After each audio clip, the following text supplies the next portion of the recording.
Selamat pagi, Bapak Kepala Badan. Selamat pagi Mbak, maaf saya off cam nih Mbak ya.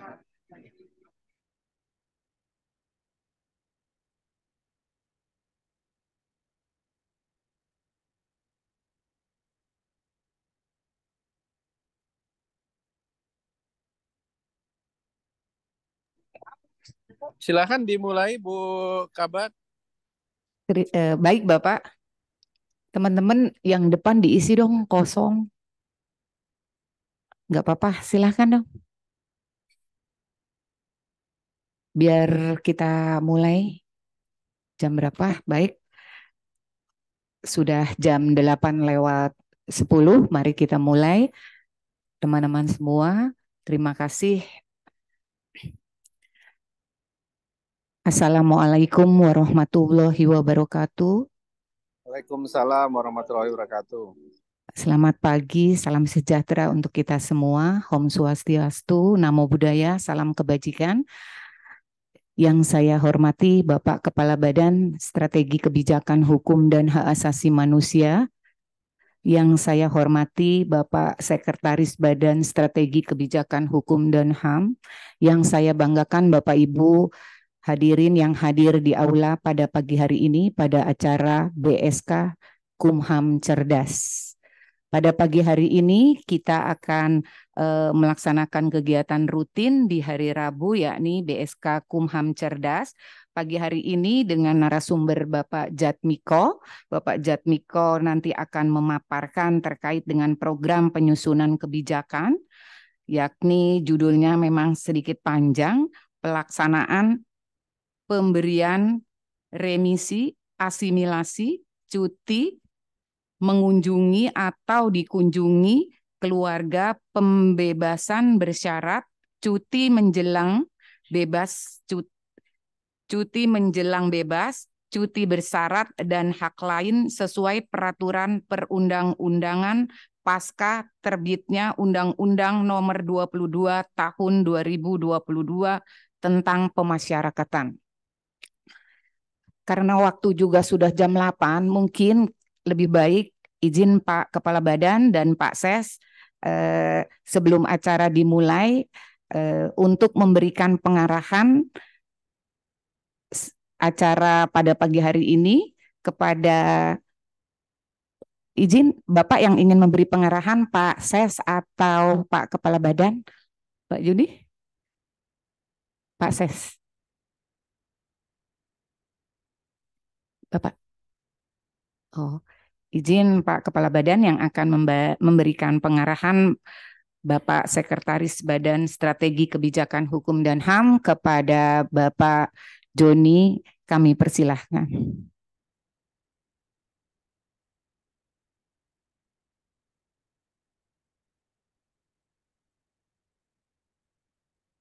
Izin Pak Ses, sudah ada Mbak Ana, Pak Ses.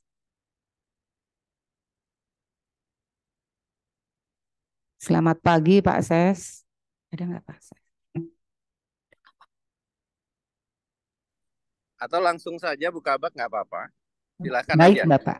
ya. Baik Pak Kepala Badan, arahannya nanti mungkin kalau Pak Ses sudah bergabung, mari kita mulai saja karena waktu juga sudah jam 8:10. Kepada Bapak Jatmiko, dipersilahkan Pak Jatmiko untuk menyampaikan materinya. Baik, terima kasih Bu Kesi. Bismillahirrahmanirrahim. Assalamualaikum warahmatullahi wabarakatuh.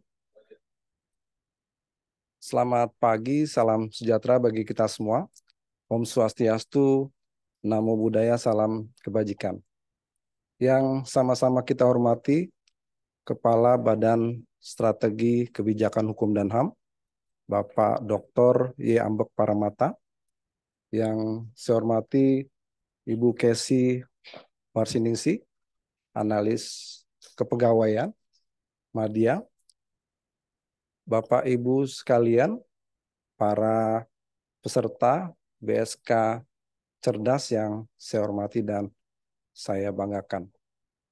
Bapak Ibu sekalian, pada pagi hari ini saya akan mengajak Bapak Ibu brainstorming, karena saya bukan narasumber, karena idealnya seorang narasumber itu harus lebih paham dan mengerti dari audiensnya. Kita sama-sama belajar di sini, makanya saya akan mengajak diskusi dan brainstorming.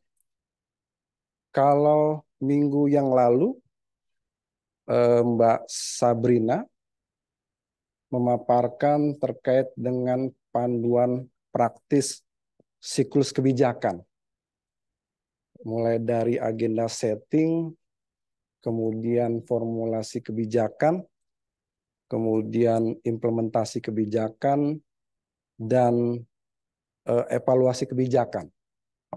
Nah, pagi hari ini saya akan mencoba untuk mengimplementasikan apa yang dipaparkan oleh Mbak Sabrina. Saya coba akan mengambil salah satu siklus kebijakan, yaitu formulasi kebijakan. Ini adalah kegunaannya bagaimana memformulasikan sebuah kebijakan dari unit eselon 1. Karena ini memang didasarkan pada program penyusunan. Jadi ini adalah analisis kebijakan yang dilakukan di semester 1 di tahun 2023. Dan ini adalah permintaan dari Direktorat Jenderal Pemasyarakatan yang meminta BSK untuk melakukan analisis kebijakan terkait dengan syarat dan tata cara pemberian remisi, asimilasi, cuti mengunjungi atau dikunjungi keluarga, pembebasan bersyarat, cuti menjelang bebas, cuti bersyarat, dan hak lain sesuai dengan peraturan perundang-undangan. Pasca terbitnya Undang-Undang Nomor 22 Tahun 2022 tentang Pemasyarakatan. Lanjut. Mengapa formulasi kebijakan terkait dengan pemberian hak integrasi ini sangat penting bagi Direktorat Jenderal Pemasyarakatan? Karena memang di level undang-undang, khususnya Undang-Undang Pemasyarakatan pada tanggal 3 Agustus tahun 2022 telah berubah dari Undang-Undang 1295 ke Undang-Undang 22 tahun 2022. Banyak sekali perubahan-perubahan yang signifikan di level undang-undang tersebut, khususnya pada pelaksanaan hak warga binaan pemasyarakatan. Lanjut. Nah, kalau kita melihat dari norma yang diatur di dalam Undang-Undang 22 tahun 2022 dengan kita membandingkan dengan Undang-Undang 1295, khususnya pada bagian pengaturan hak warga binaan. Kalau di dalam Undang-Undang 1295, hak warga binaan hanya diatur di dalam pasal 14, poin A sampai dengan poin N, kalau tidak salah. Dan di situ dipersamakan antara hak dasar dengan hak bersyarat. Artinya tidak ada pembedaan antara hak dasar dan hak bersyarat bagi warga binaan pemasyarakatan atau anak binaan. Tetapi kalau kita melihat di dalam Undang-Undang 22 tahun 2022, itu ada pembagian antara hak dasar, yaitu yang diatur di dalam pasal 9 dan pasal 12. Kemudian ada yang namanya hak bersyarat. Itu diatur di dalam pasal 10 untuk narapidana. Kemudian pasal 13 untuk anak binaan. Nah, ini sangat penting sekali untuk kita lakukan analisis. Karena memang di dalam Undang-Undang 22 tahun 2022, negara memberikan jaminan kepada masyarakat ketika seorang warga binaan pemasyarakatan sudah menjalankan pidananya di lembaga pemasyarakatan, dia tidak akan melakukan pengulangan tindak pidana. Artinya apa? Artinya Direktorat Jenderal Pemasyarakatan di dalam menginisiasi atau memformulasi persyaratan dari hak bersyarat warga binaan itu harus benar-benar bisa menggambarkan secara objektif bahwa memang narapidana dan anak binaan itu berhak untuk mendapatkan hak bersyarat. Tetapi juga jangan mempersulit dari pelaksanaan atau implementasi dari hak bersyarat tersebut. Karena di dalam Undang-Undang 22 tahun 2022 tidak lagi ada pengetatan atau pengecualian pemberian hak bersyarat. Kalau kita melihat di dalam penjelasan, narapidana dan anak binaan sepanjang memenuhi 3 syarat, yaitu pertama berkelakuan baik, kemudian aktif mengikuti program pembinaan, dan yang ketiga telah mengalami tingkat penurunan resiko, itu berhak untuk mendapatkan hak bersyarat. Nah, hak bersyarat itu apa tadi? Hak integrasi, remisi, asimilasi, CB, CMB, PB, dan CMK. Lanjut. Nah, ada semacam hal yang harus dipikirkan oleh Direktorat Jenderal Pemasyarakatan. Karena apa? Karena di dalam Undang-Undang 22 tersebut belum diatur secara rinci tentang syarat dan tata cara pemberian hak bersyarat. Hanya ada 3 persyaratan saja, yaitu berkelakuan baik, aktif mengikuti program pembinaan, dan telah menunjukkan tingkat penurunan resiko. Nah, inilah yang kemudian oleh Badan Strategi Kebijakan Hukum dan HAM melalui analisis kebijakan, khususnya pada siklus kebijakan formulasi kebijakan, mencoba untuk merumuskan parameter terkait dengan apa sih yang dimaksud dengan berkelakuan baik. Karena kondisi existing saat ini di lembaga pemasyarakatan, seorang narapidana dikatakan berkelakuan baik ketika dia tidak pernah masuk register F. Ya, apa cuma seperti itu? Apa itu tidak mudah sekali gitu?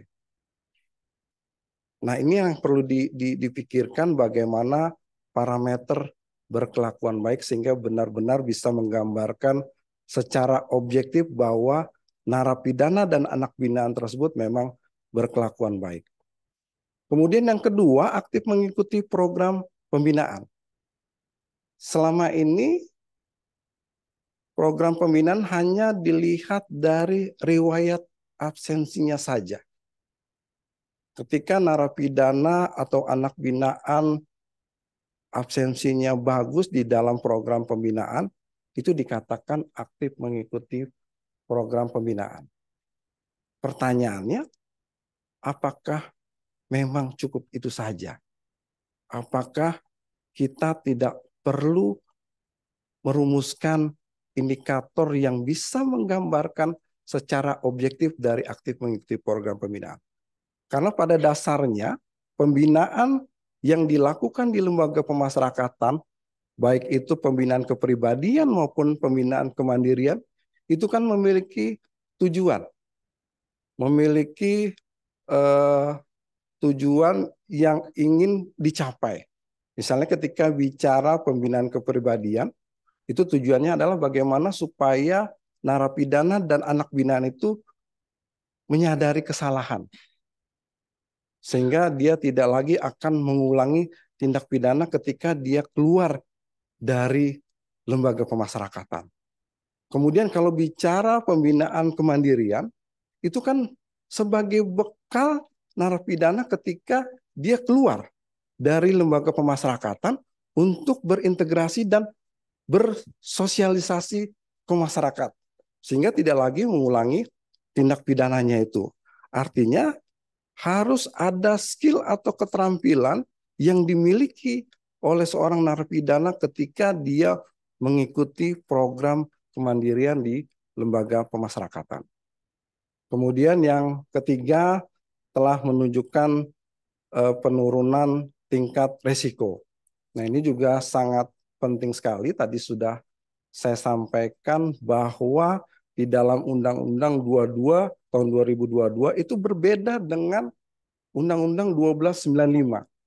Kalau di dalam Undang-Undang 1295, perspektif tujuan pemasyarakatan itu hanya berbicara perspektif narapidana saja. Bagaimana supaya narapidana itu menyadari kesalahan, meningkatkan kualitas kepribadian dan kemandiriannya. Tetapi kalau di dalam Undang-Undang 22, selain perspektif narapidana, juga ada perspektif masyarakat. Negara memberikan jaminan perlindungan kepada masyarakat ketika narapidana itu sudah selesai menjalankan masa pidananya, dia tidak akan lagi mengulangi tindak pidananya ini. Nah, ini kan juga harus dirumuskan bagaimana parameter atau indikator telah menunjukkan penurunan tingkat risiko. Lanjut. Nah, ada dua permasalahan kebijakan yang diangkat pada saat itu di dalam analisis kebijakan, yaitu pertama, apa urgensi dibentuknya rancangan peraturan Menteri Hukum dan HAM tentang syarat dan tata cara pelaksanaan pemberian remisi, asimilasi, cuti mengunjungi atau dikunjungi keluarga, pembebasan bersyarat, cuti menjelang bebas, cuti bersyarat, dan hak lain sesuai dengan ketentuan peraturan perundang-undangan. Dan yang kedua, materi muatan apa yang perlu diatur di dalam rancangan peraturan menteri. Regulasi existing saat ini adalah Peraturan Menteri Hukum dan HAM nomor 7 tahun 2022, yang tentu saja regulasi ini sudah tidak lagi sesuai dengan Undang-Undang 22 tahun 2022, sehingga perlu dilakukan perubahan. Lanjut. Nah, ini ada dua urgensi. Kenapa Permenkumham nomor 7 tahun 2022 ini sangat urgen untuk dilakukan perubahan. Yang pertama, di dalam pasal 97 disebutkan bahwa dengan berlakunya Undang-Undang 22 tahun 2022, Undang-Undang nomor 12 tahun 95 dinyatakan tidak berlaku.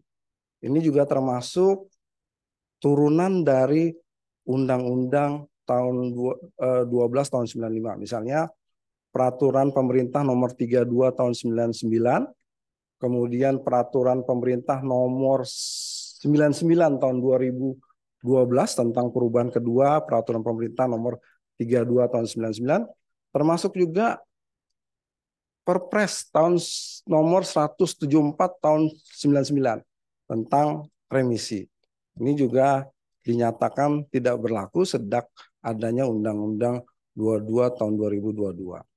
Kemudian di dalam pasal 98 dinyatakan bahwa paling lama 1 tahun sejak diundangkannya Undang-Undang 22 ini, peraturan pelaksana dari Undang-Undang 22 ini harus segera diterbitkan. Artinya dari bulan Agustus tahun 2022 sampai dengan Agustus 2023 seharusnya peraturan pelaksana dari Undang-Undang 22, dalam hal ini adalah peraturan pemerintahnya, itu sudah harus diterbitkan. Tetapi kalau tidak salah masih di dalam proses di Direktorat Jenderal Pemasyarakatan. Lanjut. Nah, ini tadi sudah saya katakan bahwa ada perbedaan pengaturan di dalam Undang-Undang 22 dengan Undang-Undang 12, sehingga Undang-Undang 12 itu sudah dinyatakan tidak berlaku, sehingga peraturan turunannya juga harus segera diinisiasi untuk dibentuk, karena memang ada beberapa norma, banyak sekali norma di dalam Undang-Undang 12 tahun 95, termasuk di dalam peraturan turunannya yang sudah tidak lagi sesuai dengan Undang-Undang 22 tahun 2022. Lanjut. Nah, ini usulan materi muatan dari hasil analisis kebijakan yang dilakukan. Nah, ini ada beberapa hak ya. Remisi, asimilasi, cuti mengunjungi keluarga. Kemudian eh, cuti bersyarat, itu syaratnya cuma 3, sama semuanya. Berkelakuan baik, aktif mengikuti program pembinaan, kemudian telah menunjukkan penurunan tingkat risiko. Ini ada di dalam Undang-Undang 22 tahun 2022. Kemudian ini usulan, kondisi existing, alternatif kebijakan. Kalau misalnya di dalam formulasi kebijakan kan harus ada alternatif kebijakan. Syarat tambahan ini adalah kondisi existing yang saat ini berlaku. Ada syarat tambahan yang harus dipenuhi ketika seorang narapidana hendak mendapatkan remisi, asimilasi, cuti mengunjungi keluarga, dan cuti bersyarat. Syarat tambahannya itu minimal 6 bulan menjalani pidana, ini di dalam Permen 3 tahun 2018, JO Permen 7 tahun 2022. Karena memang bisa dikatakan ada beberapa norma, selain norma-norma di dalam permen-permen tersebut ada yang sudah tidak sesuai lagi dengan Undang-Undang 22, tetapi juga ada norma yang masih bisa digunakan, artinya bisa ditarik ke dalam peraturan pemerintah ataupun bisa ditarik ke dalam peraturan menteri yang akan menjadi dasar pelaksanaan dari Undang-Undang 22 tahun 2022. Misalnya ketika bicara asimilasi, minimal 6 bulan menjalani pidana, kemudian ada jaminan pekerjaan, kemudian ada surat jaminan keluarga. Karena kan asimilasi ini adalah bagaimana narapidana itu berbaur dengan masyarakat. Karena asimilasi itu kan ada asimilasi di di luar tembok, kemudian ada asimilasi di lembaga pemasyarakatan terbuka. Kenapa ini penting ada syarat tambahan? Karena ini bagaimana supaya mempersiapkan narapidana itu untuk bisa kembali ke masyarakat. Kemudian cuti mengunjungi keluarga, memiliki surat nikah, surat jaminan keluarga. Karena kan tujuan dari cuti mengunjungi atau dikunjungi keluarga itu untuk menemui keluarga. Sehingga harus ada surat memiliki surat nikah itu ya. Kemudian untuk cuti bersyarat sama, ini masih diatur di dalam Permen 3 2018, JO Permen 7 tahun 2022, minimal 6 bulan menjalani pidana. Kemudian untuk CB, CMB, PB, dan hak lainnya itu sama juga syaratnya, karena di dalam Undang-Undang 22 tidak ada perbedaan syarat. Sepanjang memenuhi persyaratan tertentu, yaitu 3 hal itu, narapidana itu berhak untuk mendapatkan hak integrasi. Nah, hanya saja di dalam CMB dan PB ada syarat tambahan. Di dalam pasal 10 ayat 3 kalau tidak salah, dia sudah 2/3 menjalani masa pidana. Dan masa pidana itu paling sedikit 9 bulan. Hanya itu aja pembatasan di dalam Undang-Undang 22 tahun 2022. Yang lain tidak ada pentahapan-pentahapan. Itu berbeda dengan Undang-Undang 1295 yang ada pentahapan, tetapi untuk Undang-Undang 22 tahun 2022 pentahapan hanya berlaku di CMB dan PB. Lanjut. Nah, ini untuk syarat turunan. Ini kondisi existing saat ini bisa juga menjadi alternatif kebijakan dari Direktorat Jenderal Pemasyarakatan, karena memang alternatif kebijakan ini sudah bisa dikatakan masih sesuai dan masih implementatif untuk dilaksanakan, untuk ditarik sebagai norma dari peraturan pelaksana dari Undang-Undang 22 tahun 2022. Lanjut. Nah, ini tentang tata cara, karena kita bicara Permen 7 tahun 2022 bukan hanya bicara syarat, tetapi juga berbicara tata cara. Misalnya remisi, bagaimana sih tata cara pemberian remisi? Ada sesuai syarat waktu, kemudian sidang TPP, kemudian penetapan, begitu juga asimilasi, cuti mengunjungi keluarga, cuti bersyarat, dan lainnya. Lanjut. Nah, ini yang paling penting menurut saya di dalam temuan analisis kebijakan yang dilakukan oleh tim. Parameter atau indikator dari 3 syarat tersebut. Berkelakuan baik, aktif mengikuti program pembinaan, dan telah mengalami penurunan tingkat risiko. Karena ini akan memberikan gambaran secara objektif.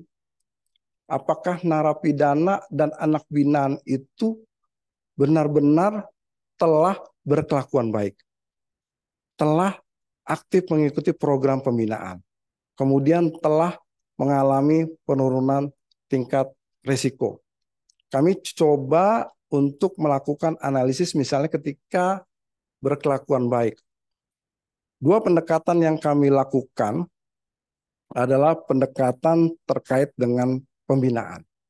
Kemudian pendekatan tentang penegakan kewajiban bagi narapidana dan anak binaan. Karena memang di dalam Undang-Undang 22 tahun 2022, selain bicara syarat, bicara juga kewajiban. Kalau bicara masalah program pembinaan, berkelakuan baik, kenapa saya mencoba mengkaitkan antara berkelakuan baik dengan aktif mengikuti program pembinaan? Karena pada dasarnya ketika seorang narapidana itu menjalani hukuman pidananya di lembaga pemasyarakatan, hal yang dilakukan untuk bisa supaya narapidana itu menyadari kesalahan, kemudian bisa kembali ke masyarakat, reintegrasi dan sosialisasi sosial, dia harus dilakukan pembinaan. Baik pembinaan di awal, kemudian pembinaan lanjutan. Karena pada dasarnya pembinaan itu adalah sebuah usaha dalam rangka bagaimana supaya narapidana itu bisa meningkatkan kesadaran, baik dari sisi kepribadian maupun kemandiriannya. Pada dasarnya, seharusnya kalau bicara masalah aktif mengikuti program pembinaan, itu kan di lembaga pemasyarakatan itu sudah ada yang namanya SPPN, Sistem Penilaian Pembinaan Narapidana. Nah itu kalau tidak salah sudah ada form Excel-nya. Itu ada beberapa kriteria yang dinilai di dalam form SPPN-nya. Misalnya bicara penilaian terkait dengan keaktifan mengikuti program kemandirian. Kemudian meningkatkan kepribadian. Kemudian bagaimana bisa melihat sikap dan perilaku narapidana. Termasuk di dalamnya untuk melihat sikap mental dari narapidana tersebut. Nah ini idealnya SPPN itu dilakukan pengisian setiap hari. Karena SPPN itu menjadi dasar bagi wali pemasyarakatan untuk membuat laporan perkembangan pembinaan LPP. Kemudian LPP itu jadi dasar nanti untuk membuat sidang litmas. Tetapi kenyataannya di lapangan SPPN itu tidak dilakukan setiap hari oleh wali pemasyarakatan. Nah ini kendalanya adalah karena wali pemasyarakatan itu ternyata merupakan tugas tambahan yang dibebankan kepada petugas pemasyarakatan. Padahal tugas seorang wali pemasyarakatan itu sangat penting. Bagaimana dia bisa mencermati, melihat perilaku atau perubahan perilaku narapidana dari sebelumnya kemudian menjadi lebih baik atau justru sebaliknya. Nah, ini menjadi problem dari lembaga pemasyarakatan itu sendiri. Karena pada kenyataannya wali pemasyarakatan itu ternyata tugas tambahan, bukan tugas utama. Sehingga banyak wali pemasyarakatan di lembaga pemasyarakatan yang tidak menuangkan hasil pengamatannya, hasil penilaiannya terhadap perilaku narapidana di dalam form Excel SPPN itu tidak setiap hari. Nah, bagaimana kemudian petugas atau pembimbing kemasyarakatan ketika membuat laporan sidang TPP gitu kan, atau litmasnya untuk ketika narapidana hendak mendapatkan hak integrasi, bisa menggambarkan secara objektif ketika laporan perkembangan pembinaan yang dibuat oleh si wali pemasyarakatan yang didasarkan pada form SPPN itu secara objektif karena tidak dilakukan setiap hari. Ini menjadi problem tersendiri dari si warga binaan tersebut. Kemudian yang kedua, menjalankan kewajiban sebagai narapidana dan mematuhi tata tertib yang berlaku di lembaga pemasyarakatan. Karena di dalam Undang-Undang 22 tahun 2022, itu selain bicara hak, juga bicara kewajiban. Nah, harusnya bagaimana mengkaitkan antar kewajiban narapidana. Kewajiban narapidana itu salah satunya adalah mematuhi tata tertib yang ada di lembaga pemasyarakatan. Kemudian aktif mengikuti program pembinaan. Bagaimana mengkaitkan kewajiban narapidana tersebut dengan hak bersyarat ini? Karena pada dasarnya hak bersyarat itu bukan hak yang sekonyong-konyong menjadi hak narapidana dan anak binaan. Tetapi ada syarat yang harus dipenuhi ketika dia ingin mendapatkan hak bersyarat tersebut. Sehingga bagaimana sepertinya suatu hal yang penting ketika mengkaitkan antara kewajiban narapidana dengan hak bersyarat narapidana tersebut. Artinya ketika narapidana itu ketika menjalankan pidananya di lembaga pemasyarakatan tidak mematuhi kewajiban dia, ini juga sebenarnya bisa juga menjadi pertimbangan ketika akan diberikan hak bersyarat tersebut. Kemudian yang kedua, aktif mengikuti program pembinaan. Tadi saya katakan bahwa selama ini yang dilihat hanya absensi saja. Absensi yang dibuat oleh wali pemasyarakatan terkait dengan keikutsertaan narapidana itu mengikuti program pembinaan, baik pembinaan kepribadian maupun pembinaan kemandirian. Ya, apa iya itu bisa menggambarkan secara objektif keaktifan dari seorang narapidana dan anak binaan terkait dengan program pembinaan. Ada satu hal yang menarik ketika kami mendatangi lapas perempuan di Bandar Lampung. Jadi Kalapas itu memberikan sebuah target kepada narapidana dalam kurun waktu tertentu untuk menyelesaikan kegiatan program, baik program pembinaan kepribadian maupun kemandirian. Misalnya ketika bicara program pembinaan kepribadian, dia yang muslim itu harus bisa baca Al-Quran pada level mana. Nanti akan dites oleh wali pemasyarakatannya. Kemudian untuk kemandirian, ada target yang dibebankan. Misalnya ketika dia merajut, berapa rajutan yang harus dia selesaikan untuk bisa mendapatkan hak integrasi tersebut. Dan Kalapas itu berani tidak menandatangani atau menunda sidang TPP ketika narapidana itu tidak memenuhi target yang dibebankan oleh narapidana tersebut. Karena memang pada dasarnya adalah program pembinaan itu adalah bagaimana supaya narapidana itu kepribadian, dia menyadari kesalahannya, kemandirian, dia memiliki skill untuk bisa ketika dia selesai menjalankan masa pidana, itu menjadi bekal dia di masyarakat. Sehingga dia tidak lagi mengulangi tindak pidananya tersebut.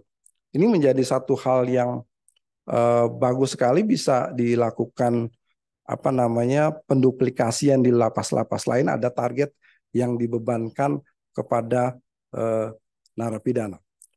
Kemudian yang kedua, aktif mengikuti program pembinaan adalah dampak dari yang ditujukan narapidana ketika dia mengikuti program pembinaan. Selama ini kan tidak dilihat apakah narapidana itu terdampak. Sebuah program pembinaan itu tentu memiliki tujuan. Misalnya ketika bicara pembinaan kesadaran beragama, supaya narapidana itu lebih mengenal Tuhan lagi. Sehingga dia bisa membedakan mana yang baik dan mana yang buruk. Sehingga dia bisa menyadari bahwa apa yang dilakukan sehingga dia masuk ke lembaga pemasyarakatan itu salah. Kemudian pembinaan kesadaran berbangsa dan negara itu untuk bagaimana supaya narapidana itu bisa lebih mencintai bangsa dan negaranya itu. Lebih dia memiliki rasa nasionalisme. Nah, selama ini tidak dilakukan pengukuran terkait dengan dampak yang ditimbulkan ketika narapidana itu mengikuti program pembinaan. Nah, ini penting sekali untuk menjadi sebuah parameter. Artinya ada dampak yang ditimbulkan dari narapidana itu untuk mengikuti program pembinaan dan kemandirian dan kepribadian. Nah, siapa yang melakukan penilaian dampak? Wali pemasyarakatan.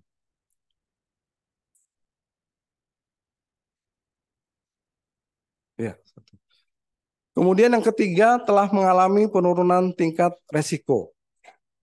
Jadi ada dua pendapat di lembaga pemasyarakatan penurunan resiko ini. Yang pertama, apakah penurunan resiko itu mengacu kepada perubahan resiko ketika dia awal masuk, kemudian dilakukan pembinaan, kemudian dilakukan asesmen lagi. Misalnya seorang narapidana itu di awal masuk itu masuk resiko tinggi. Kemudian dia dilakukan pembinaan, kemudian di asesmen lagi, dia masuk resiko sedang. Atau harus ada pada kategori tertentu sehingga dia bisa mendapatkan hak integrasi. Misalnya untuk medium, kategori medium. Jadi yang boleh mendapatkan hak integrasi pada kategori medium. Karena kan memang pada dasarnya ini untuk memberikan jaminan kepada masyarakat supaya narapidana itu tidak lagi mengulangi tindak pidana. Karena menurut informasi yang kami dapat ketika bicara masalah kategori supermax dan maksimum, itu masih sangat punya potensi yang besar dia mengulangi tindak pidananya. Nah, saat ini instrumen yang digunakan untuk mengukur tingkat penurunan risiko itu adalah RRI. Tapi RRI itu ternyata menurut para pembimbing kemasyarakatan itu bersifat statis. Kapanpun dia dilakukan asesmen dengan instrumen RRI, itu akan seperti itu.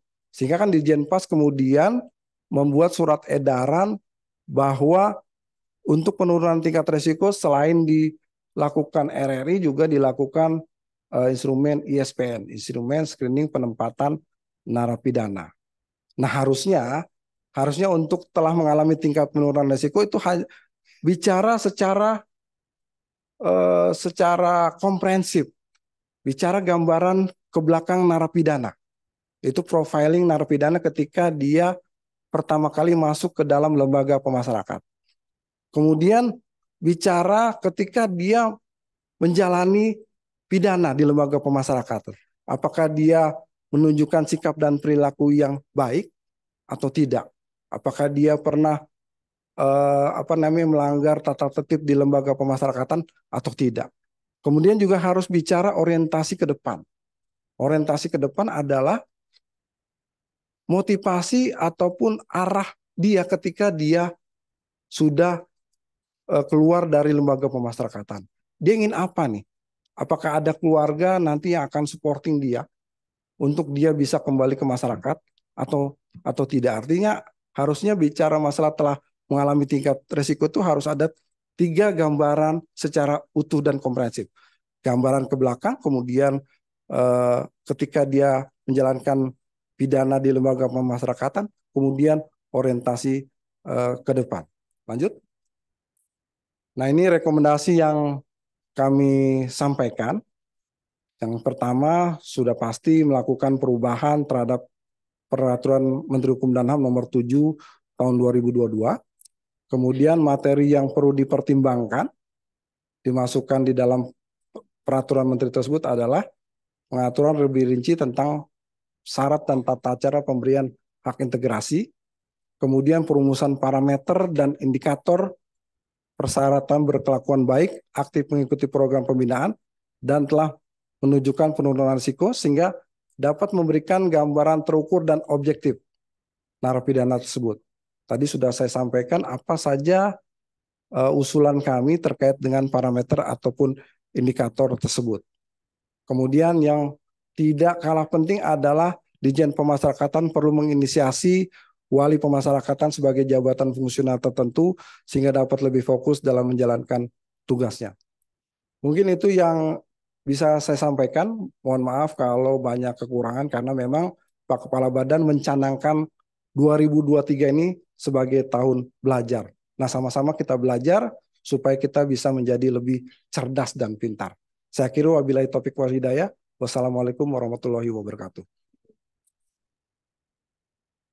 Terima kasih Pak Jatmiko. Waalaikumsalam warahmatullahi wabarakatuh. Mari kita beri aplaus kepada Bapak Jatmiko.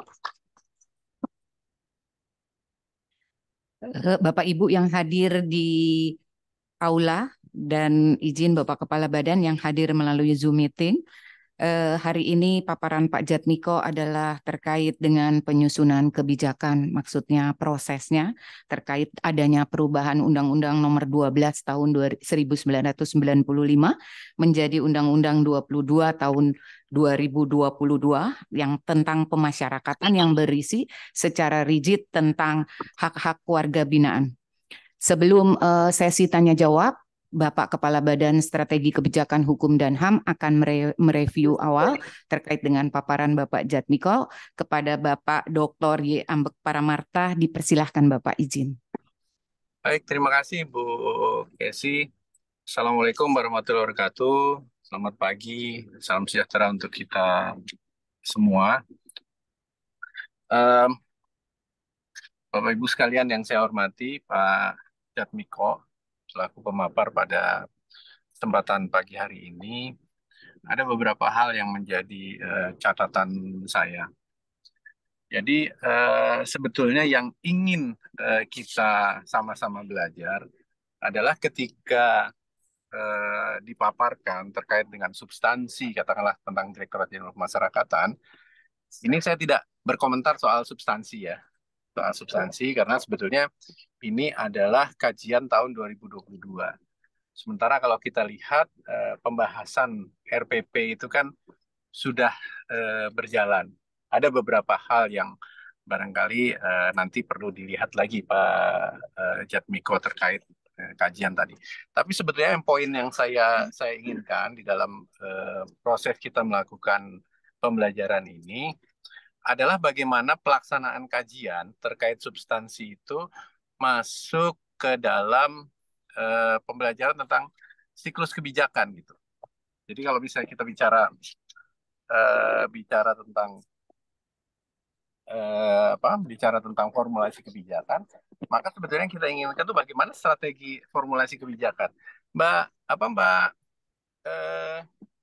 Mbak Yuni bisa di share screen nggak yang saya sampaikan tadi? Saya coba googling ya. Ini adalah tulisan yang saya lihat dari internet. Jadi kalau kita bicara tentang model perumusan kebijakan atau formulasi kebijakan, itu ada sejumlah model perumusan kebijakan. Kan saya kalau secara sederhana, kalau kita bicara tentang formulasi kebijakan adalah cara bagaimana mencapai tujuan. Cara bagaimana kita mencapai tujuan organisasi terkait dengan sebuah kebijakan tertentu. Ada beberapa model. Nah, sebetulnya kita ingin melihat perumusan tentang tadi judulnya apa ya, Mas Jatmiko, saya lupa. Syarat dan tata cara, Pak. Syarat dan tata cara. Iya, syarat dan tata cara ini sebenarnya bukan muatan muatannya itu bukan di Permenkumham kalau undang-undang, muatannya itu muatan PP. Jadi memang sebetulnya itu harusnya diangkat di PP. Jadi ini bicara tentang syarat tata cara pelaksanaan hak gitu.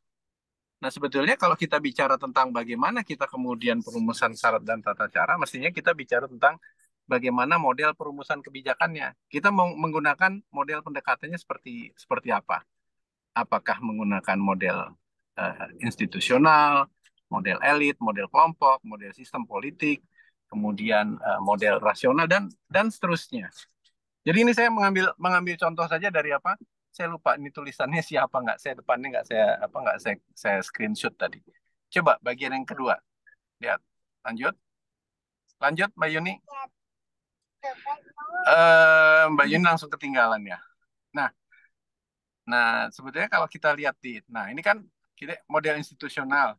Nah, ini bicara tentang bagaimana sebuah model formulasi kebijakan dengan menggunakan model institusional. Berikutnya, lanjut terus saja. Terus saja. Terus elit masa terus. Lanjut Mbak Yuni. Nah, ini. Nah, ini kan sebetulnya kita lihat nih langkah-langkah model strateginya seperti apa. Baru kemudian sebelumnya Mbak, udah bener tadi Mbak Yuni, slide yang terakhir aja. Tadi Mbak Yuni, yang tadi yang apa yang ada analisis SWOT-nya. Nah, ini kan sebenarnya langkah-langkah bagaimana model strategi formulasi kebijakan. Ya, strategi formulasi kebijakan. Nah, saya sebetulnya inginkan di mana sih posisi substansi yang tadi dijelaskan oleh Pak Jatmiko itu. Di mana misalnya identifikasi isu-isu strategis itu dimasukkan di bagian mana di dalam kajiannya gitu. Jadi kita bisa melihat kita akhirnya ketika Pak Jatmiko menyampaikan itu, kita agak sulit untuk membedakan apakah ini kita melakukan model formulasi kebijakan atau evaluasi kebijakan. Nah, dengan mendasarkan dulu kajian terhadap model-model formulasi kebijakan, maka kita bisa melihat, oh benar, ini terkait dengan strategi kebijakan tentang tata cara pelaksanaan hak ini harus seperti ini. Langkah-langkah yang harus dilakukan tuh apa saja? Hal-hal yang menjadi misalnya kalau ini menggunakan SWOT yang menjadi SWOT itu strength-nya apa, weakness-nya apa, opportunity-nya apa, threat-nya apa. Nah, itu sebetulnya bisa kita lihat kalau kita menerapkan apa yang kemarin pada diskusi kita tentang tahapan-tahapan kebijakan, kita bicara dulu tentang formulasi kebijakan. Bagaimana ini masuk di dalam kajian yang sudah dibuat oleh tim. Jadi, saya berharap ke depan di diskusi kita ke depan, boleh saja mengambil salah satu contoh kajian yang kita lakukan, tapi kita ingin mengetahui di bagian mana sebetulnya poin-poin kenapa kok kajian ini menggunakan model formulasi kebijakan. Nah, kalau kemudian ini bicara tentang bahwa ini sudah masuk di dalam Proksun, tentu saja ini akan bicara tentang formulasi kebijakan. Nah, kalau dibicara tentang formulasi kebijakan, maka pendekatannya seperti apa? Yang menggambarkan pendekatan yang digunakan terkait dengan substansi itu apa saja begitu. Itu yang sebetulnya saya harapkan sehingga teman-teman di akhir kita Kumham cerdas ini kemudian bisa melihat, bisa membedakan. Oh, ternyata terkait dengan substansi yang dijelaskan, misalnya saja tadi bicara tentang hak. Itu kan ada tiga parameter. Itu merupakan bagian di mana sebetulnya?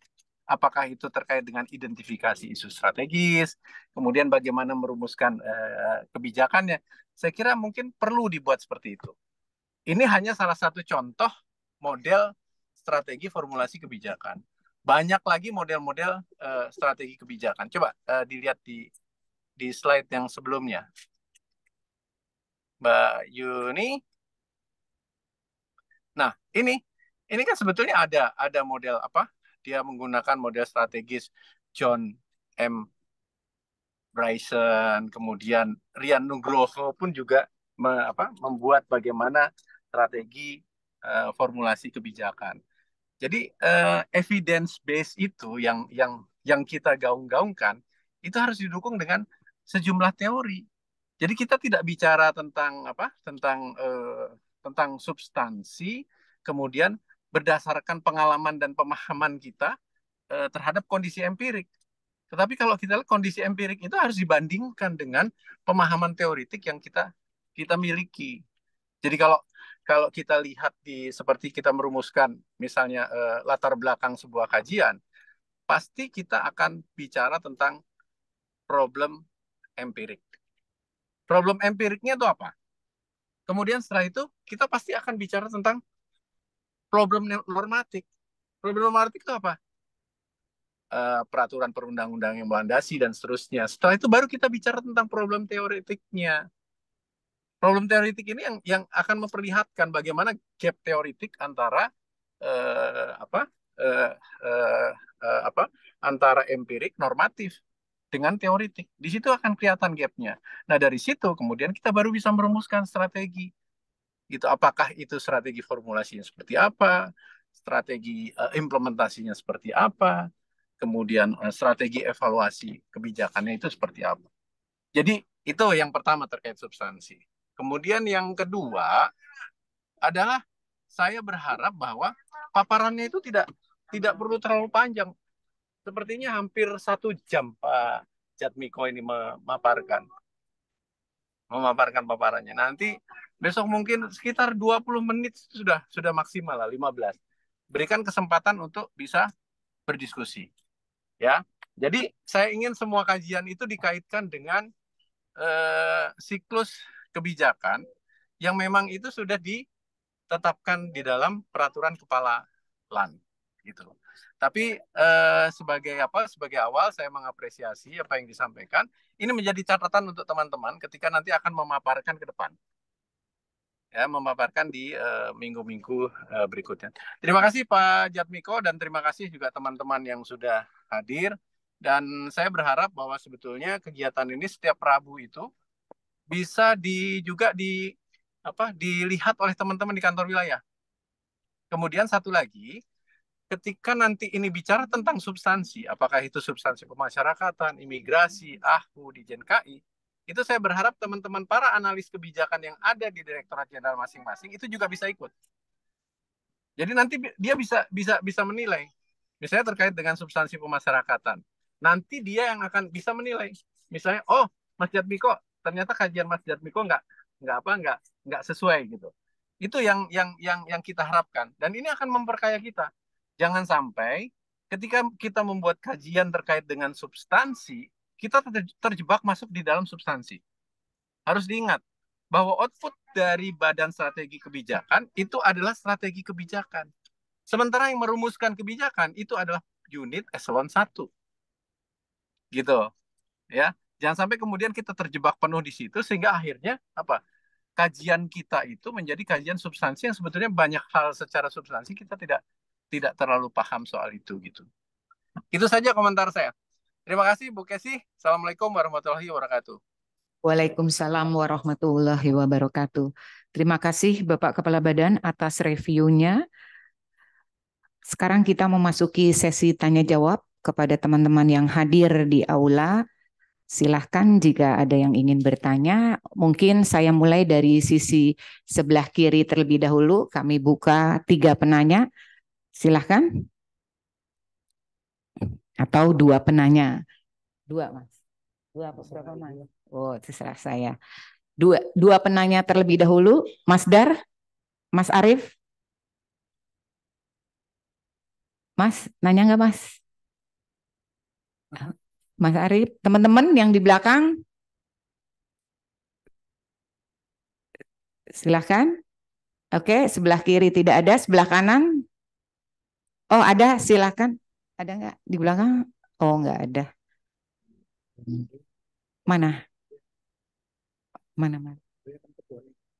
Oh Mbak Maria, silahkan kalau ingin bertanya, kata Mas Jatmiko ketuanya Mas, Mbak. Oh sudah bagus, oke. Jadi hari ini nggak ada yang mau tanya nih. Ibu, izin. Iya Pak. Iya Pak. Siap. Oke, saya izin. Terima kasih Pak Kepala Badan. Siap Bapak. Pak Ses, silahkan Pak. Iya, terima kasih Kepala Badan. Bisa terdengar suara saya, Bu? Terdengar Pak, jelas.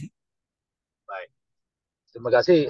Tadi kita sudah mendengarkan paparan dari Pak Jatmiko, sekaligus juga review penguatan atau arah dari kegiatan kita dari Pak Kepala Badan. Saya menyimak semuanya. Menjadi ini pertanyaan saya tidak lagi pada topik, tapi lebih pada strategi kita untuk beberapa hari ke depan.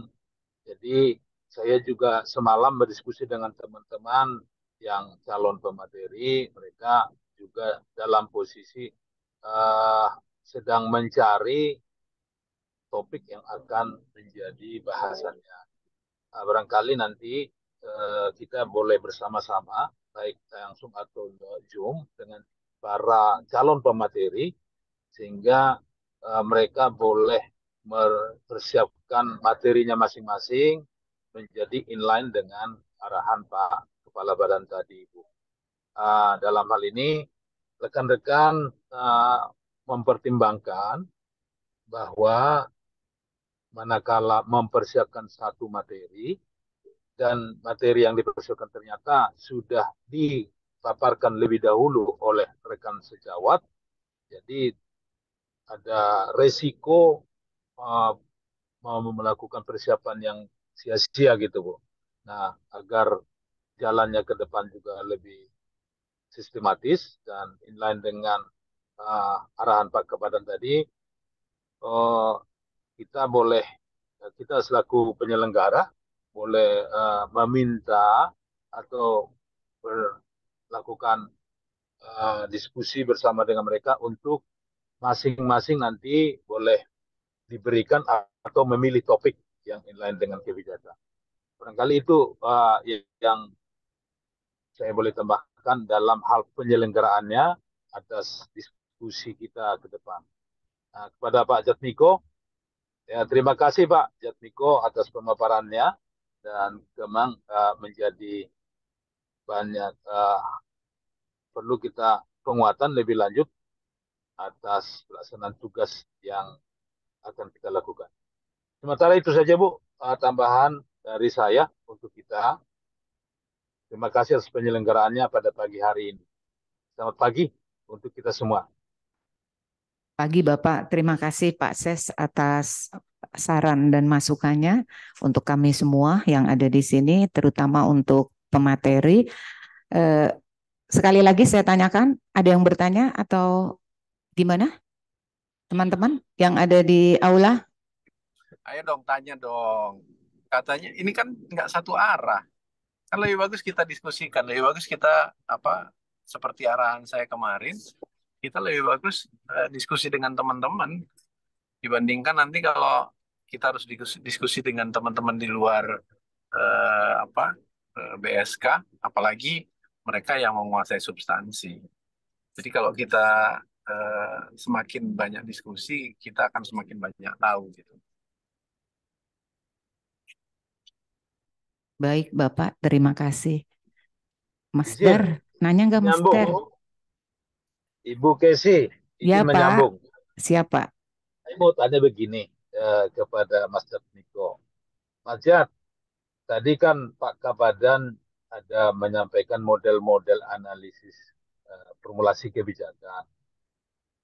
Pada masanya, rekan-rekan apakah melakukan memilih dengan model yang ada atau ada satu mekanisme tersendiri dalam masanya ketika itu, Mas Jatmiko?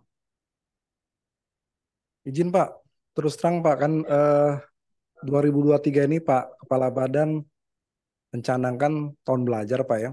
Jujur saja Ya. di semester pertama ini kami dari tim analis kebijakan belum menggunakan apa yang tadi disampaikan atau direview oleh Bapak Kepala Badan. Nah, ini menjadi masukan input kepada kami nanti ketika kita melakukan analis kebijakan, pada proses mana nih di dalam siklus kebijakan, kemudian apa yang harus dilakukan.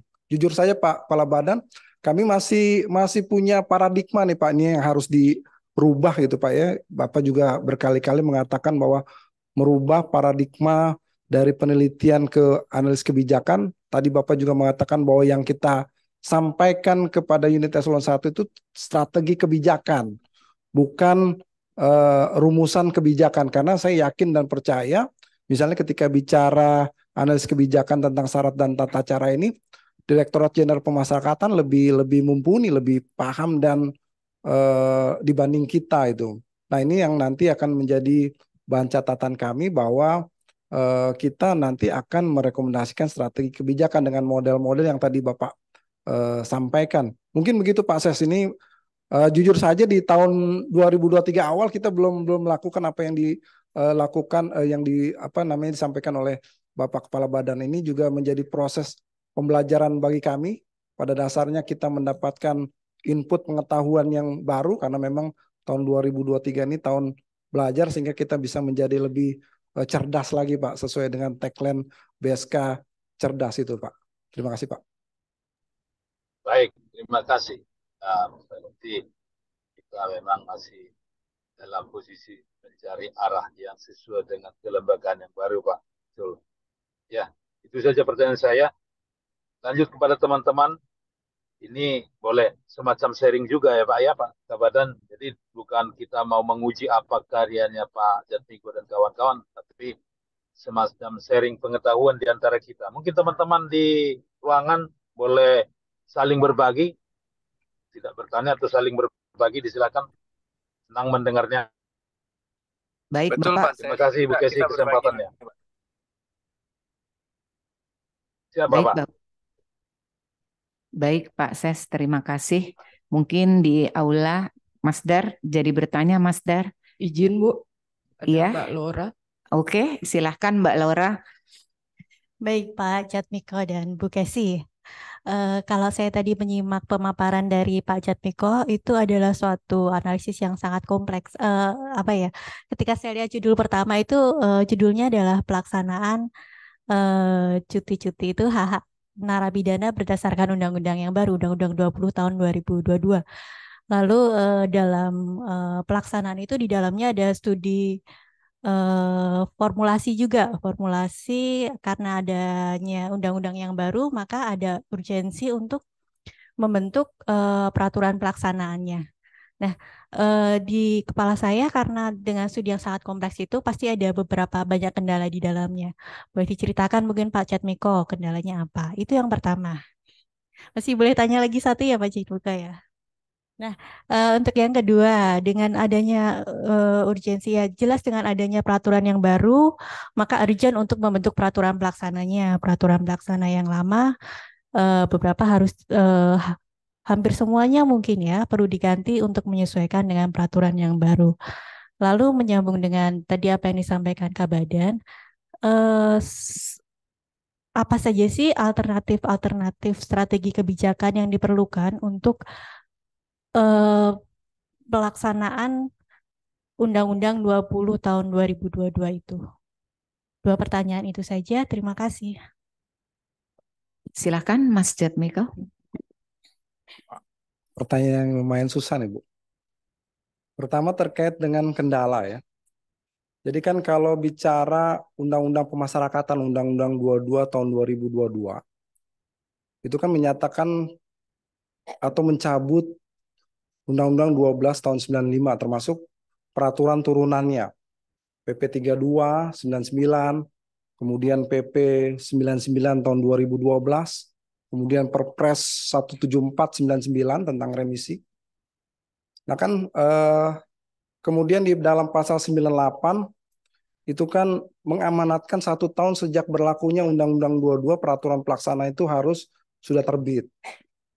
Nah harusnya kan kalau bicara masalah logika berpikir hukum ya, yang pertama harus terbit adalah peraturan pelaksananya dulu. Peraturan pelaksana tentang syarat dan tata cara pelaksanaan hak napi, hak dan kewajiban napi, anak binaan, dan klien pemasyarakatan. Baru kemudian ditindaklanjuti dengan peraturan menterinya. Kalau tidak salah, saya ada 2 peraturan pelaksana yang akan digagas atau diinisiasi oleh Direktorat Jenderal Pemasyarakatan. Sampai sekarang pun belum diterbitkan kalau tidak salah. Tapi Dirjen Pemasyarakatan sudah meminta kita melakukan analisis kebijakan pembentukan peraturan menteri. Peraturan menteri yang berlaku sekarang ada Peraturan Menteri Nomor 7 Tahun 2022 tentang syarat dan tata cara hak integrasi.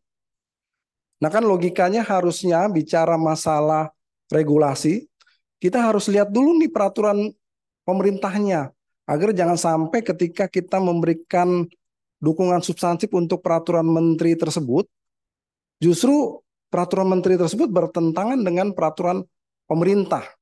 Karena memang dilakukan secara paralel, baik peraturan pemerintahnya maupun peraturan menterinya.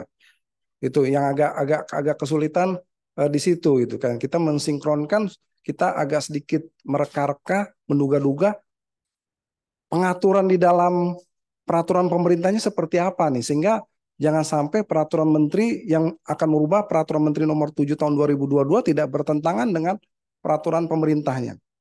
Itu yang pertama. Kemudian kalau bicara masalah urgensi sudah pasti ini urgent untuk dilakukan formulasi kebijakan, sebab Undang-Undang 22 tahun 2022 mencabut Undang-Undang 12 tahun 1995 termasuk aturan turunannya. Walaupun memang tadi bicara alternatif kebijakan, Dirjenpas sebenarnya sudah melakukan antisipasi. Saya agak sedikit keder nih, ada Mbak Yuni yang pasti paham terkait dengan masalah pemasyarakatan.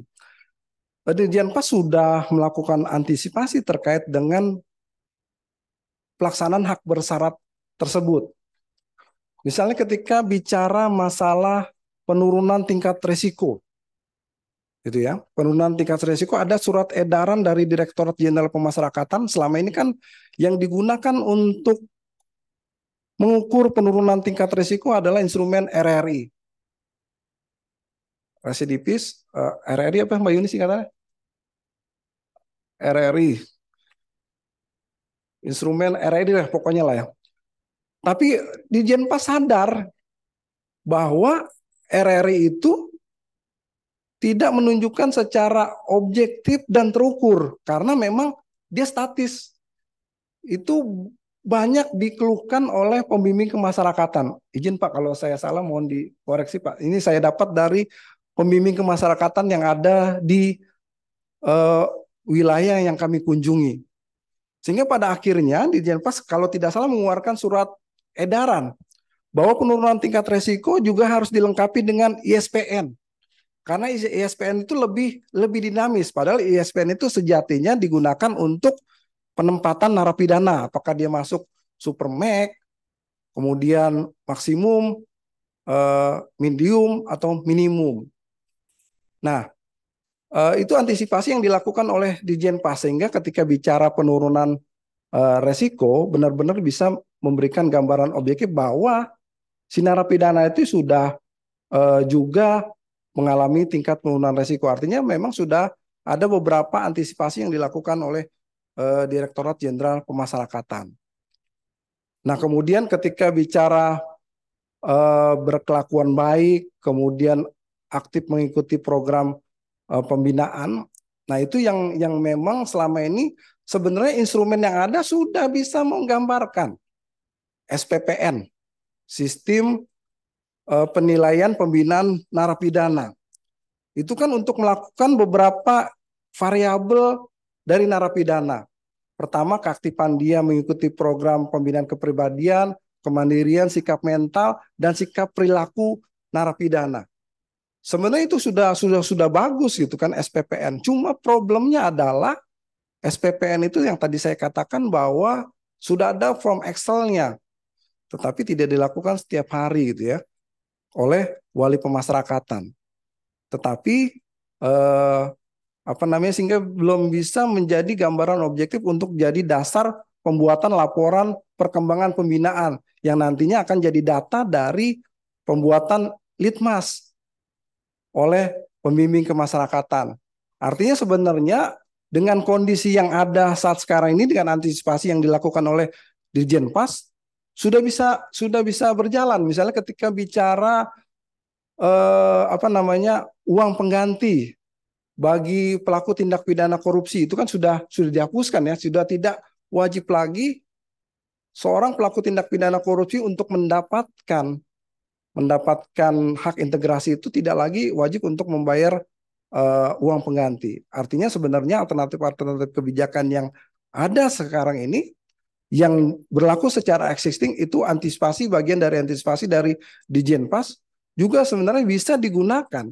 Cuma hanya karena Undang-Undang 22 tahun 2022 mengamanatkan Undang-Undang 1295 beserta turunannya sudah tidak dinyatakan berlaku lagi, harus ada regulasi yang baru yang bisa nanti memayungi pelaksanaan dari hak integrasi warga binaan pemasyarakatan tersebut. Mungkin begitu, Bu. Terima kasih. Terima kasih, Mas Jatmiko. Gimana, Mbak Lora? Sudah? Satu lagi ada yang menanya sampai kita nanti selesai di pukul 9.30. Kita ada perpanjangan waktu untuk ke depan biasanya kan jam 8 sampai jam 9. Sekarang atas arahan pimpinan diperpanjang menjadi jam 8 sampai jam 9 lewat 30 menit, setengah 10. Siapa lagi? Ada yang bertanya? Sedikit lagi, Ibu. Baik, Saya senang dengan Pak Jatmiko yang ganteng ini. Baik, Pak Pak. Jatmiko, izin. Tadi kalau saya menyimak yang kendala dari sisi substansinya sudah terang benderang ya. Dalam hal kendala ini, jadi saya terinspirasi dengan pertanyaan Lora. Kendala dari sisi kitanya, Pak. Kendala teman-teman dalam melaksanakan analisis kebijakan dari sisi baik dari sisi apakah penugasan kita atau dari sisi SDM kita atau dari sisi tata kelola kita dalam melaksanakan tugas, ada kendala-kendala nggak Pak di situ? Boleh berbagi saja nih. Ya Pak. Ya. Iya Pak. Jadi tadi dari review Pak Kepala Badan, ya, saya mulai terbuka pemikiran saya Pak. Jadi memang yang kita rekomendasikan kepada unit eselon 1 harusnya kan memang strategi kebijakan, bukan rekomendasi kebijakannya, rumusan kebijakan. Nah ini kan agak sedikit jujur Pak ya, mungkin agak sedikit jujur gitu kan, kita selama ini yang saya lakukan itu Pak ya, saya bertanya kepada misalnya ketika bicara analisis kebijakan di Dijenpas, saya bertanya kepada pihak Dijenpas. Kemudian saya merekomendasikan ke Dijenpas itu Pak. Itu kan sesuatu hal yang sedikit agak aneh Pak ya. Kita minta pendapat mereka, kemudian kita merekomendasikan ke mereka. Nah ini ke depan tadi Pak Kepala Badan membuka pikiran saya, ternyata yang kita rekomendasikan itu strategi kebijakannya. Bukan rekomendasi atau rumusan kebijakan. Karena saya yakin dan percaya ketika bicara substansi kebijakan, rumusan kebijakan, unit eselon 1 itu lebih paham dan mengerti dibanding kita. Makanya nanti ke depan mungkin yang kita perlu rekomendasikan adalah strategi kebijakan tadi yang direview oleh Bapak Kepala Badan. Sehingga ketika unit eselon 1 itu menggunakan strategi kebijakan, mereka bisa menentukan formulasi kebijakan apa yang akan mereka lakukan itu loh Pak. Selama ini kan ibaratnya kita mengajari ikan berenang Pak ya. Kita mendapat data dari mereka, kita merekomendasikan ke mereka gitu loh Pak. Itu kendala.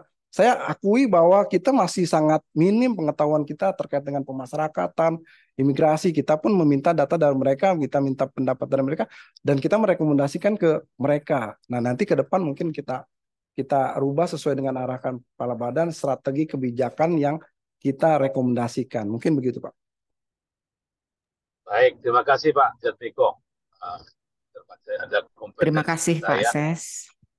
Baik, makasih Bu, makasih kesempatannya, terima kasih Baik Bapak, terima kasih juga Bapak. Siapa tadi ada yang mau bertanya? Silakan. Sebentar. Oke, silakan. Selamat pagi Pak, Bu. Sebelumnya terima kasih atas penyampaian materi pada pagi hari ini. Sangat menarik sekali diskusi pada pagi ini. Saya izin untuk bertanya Pak. Mewakili teman-teman mahasiswa magang mungkin Saya ada pertanyaan Pak tentang Mbak, peraturan sebutin tadi. namanya Mbak, biar Iya. kenal ya. Nama saya Fazilah Rizky Ramadhani dari Universitas Brawijaya. Pertanyaan saya tentang peraturan tadi adalah, apakah ada perubahan dalam peraturan yang sudah diubah tadi, Pak, yang memberikan penekanan baru terhadap pengawasan dan evaluasi terhadap proses pemberian remisi tadi dan asimilasi tadi, untuk memastikan bahwa narapidana tersebut telah mendapatkan atau memperoleh hak tersebut di dalam lembaga pemasyarakatannya, Bu. Dan tadi kan Bapak juga menyinggung bahwa wali pemasyarakatan itu bukan merupakan tugas utama untuk mengawasi dan membina warga binaan pemasyarakatan gitu. Lalu, apakah atas peraturan tersebut sudah bisa dikatakan bahwa sudah berjalan sesuai dengan kebijakannya seperti itu, Bu? Terima Terima kasih kasih. banyak, Pak. Sama-sama. Mas, silahkan Mas.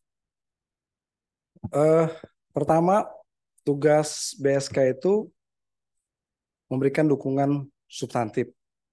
Tadi Bapak Kepala Badan sudah mengatakan bahwa yang disampaikan dukungan substantifnya adalah strategi kebijakan. Terkait dengan formulasi kebijakan dari hasil analisis kebijakan yang dilakukan, itu kan yang memiliki kewenangan adalah unit eselon 1. Dalam hal ini adalah dalam konteks syarat dan tata cara pemberian hak integrasi adalah Direktorat Jenderal Pemasyarakatan. Kalau terkait dengan perubahan, ya Direktorat Jenderal Pemasyarakatan nanti yang akan membuat regulasi terkait dengan peraturan turunan Undang-Undang 22 tahun 2022. Tetapi paling tidak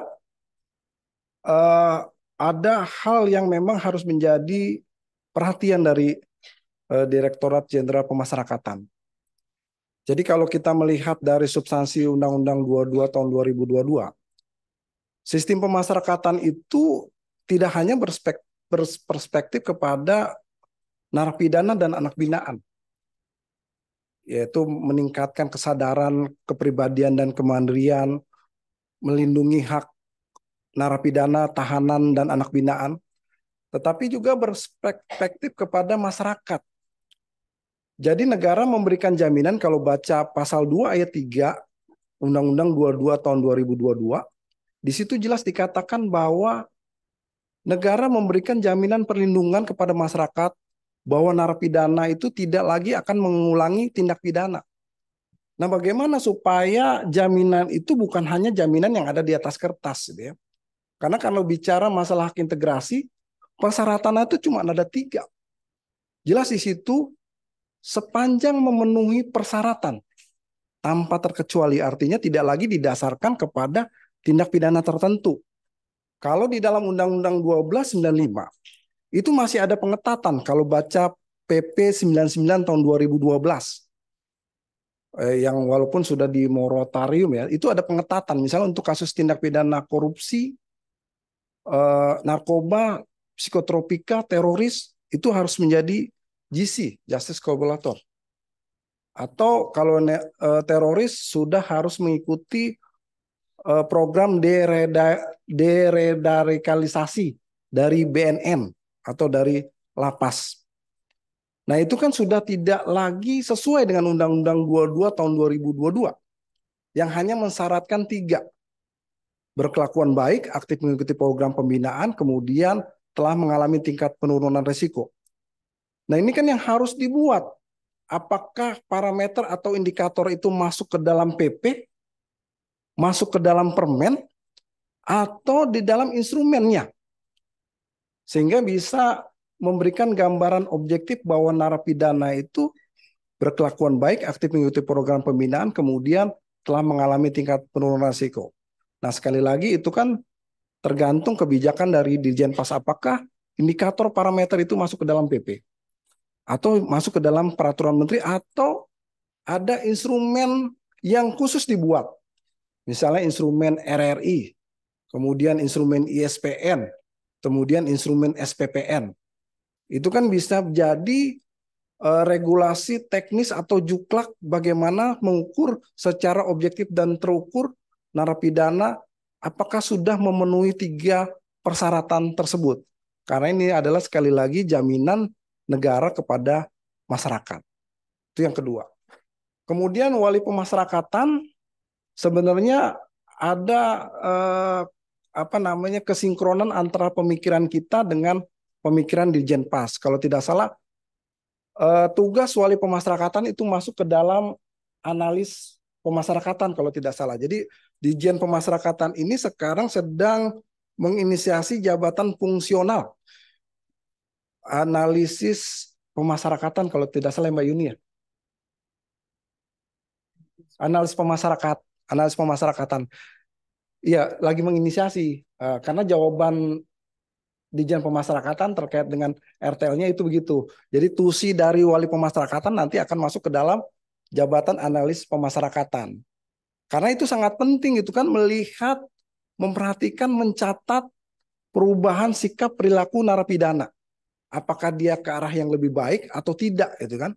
Itu sudah ada form Excel SPPN-nya yang harusnya dikerjakan setiap hari, tetapi tidak dikerjakan setiap hari pada kenyataannya. Padahal itu jadi penting untuk jadi laporan perkembangan pembinaan LPP. Kemudian LPP itu jadi dasar nanti pembuatan litmas data, salah satu data. Artinya gayung bersambut, kalau kita berpikir wali pemasyarakatan itu harus jabatan fungsional, ternyata mereka masukkan ke dalam analis pemasyarakatan yang tugasnya salah satunya adalah tugas wali pemasyarakatan. Mungkin begitu, terima kasih. Terima kasih Mas Jatmiko. Berhubung jam sudah menunjukkan 9:30, berarti sudah berakhir acara hari ini. Terima kasih kepada Bapak Kepala Badan Strategi Kebijakan Hukum dan HAM, kepada Bapak Sekretaris Badan Strategi Kebijakan, kepada pemateri Bapak Jatmiko, kepada Bapak Ibu yang sudah hadir di aula ini. Terima kasih. Mohon maaf apabila pelaksanaan masih ada kekurangan-kekurangan.